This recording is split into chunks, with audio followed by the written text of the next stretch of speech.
Hey guys, Garrett here. Today is the day that we are going to update my series on how I mortgaged my house to buy stocks and then let those interest and dividend from those stocks pay for the mortgage for that house. I did this a little over 2 years ago. It was May of 2020.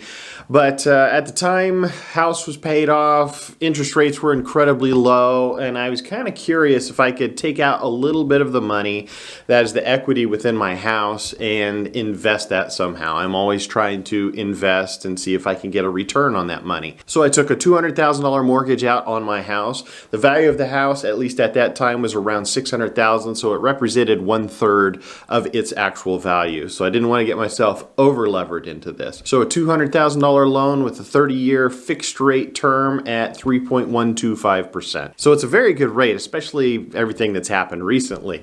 Obviously, mortgage rates have gone up, inflation has gone through the roof, so it makes this whole thing actually better. Since this is a long-term play, I will be making videos probably 3 to 4 times a year giving updates on how this whole thing turns out. It could go well, it could go bad.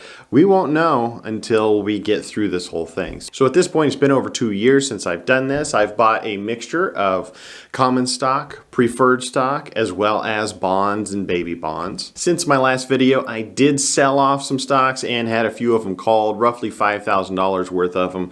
But I was also able to buy about $25,000 worth of stocks as the months progressed. But the big thing that happened was my 1-year note at 8% with ground floor. It came back to me at the end of July, and so I either needed to re-up that note or put it into my stock account, and that's exactly what I decided to do. I'm going to move that out of ground floor and put it over into the stock account.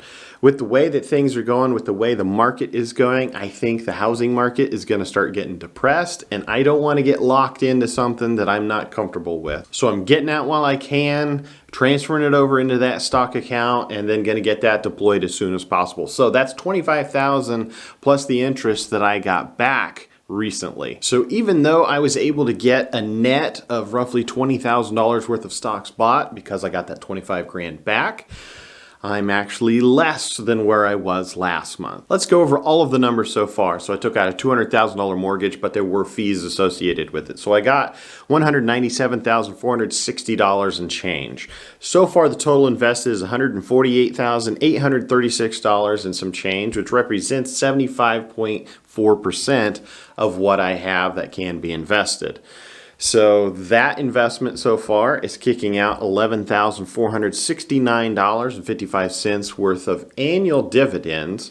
And it was interesting because I went through my entire thing, audited everything, and some of my dividends went up and there were some that actually went down. So all of these market swings that's happening does have an effect on this, but they've all kind of just evened out. My monthly mortgage is $856.75, and that monthly dividend divided over that 12 months is $955.80. So I'm making 111.6% on the dividends to cover that mortgage. So it covers it and then some. Well, if you're wondering what the tax ramifications of this whole thing are, I can't really tell you what that is.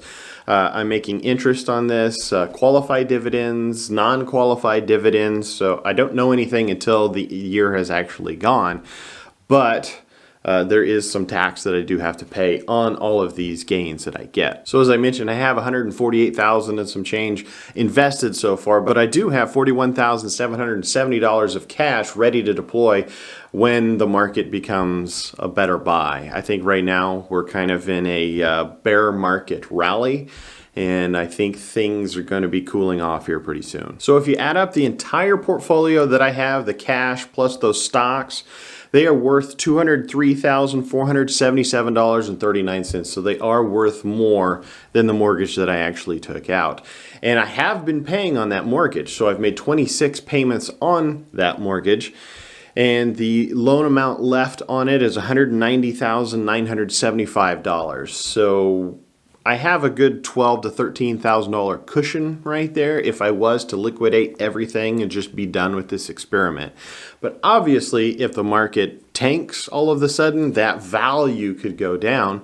I'm just hoping that the interest and the dividends that are associated with the things that I have don't go down all that terribly much. But I can guarantee if it does go down, I'm going to be deploying that almost $42,000 of cash straight into it, trying to get whatever sale comes up. Thank you guys for watching. Make sure to hit that like button down below as well as subscribe. I'll see you next time.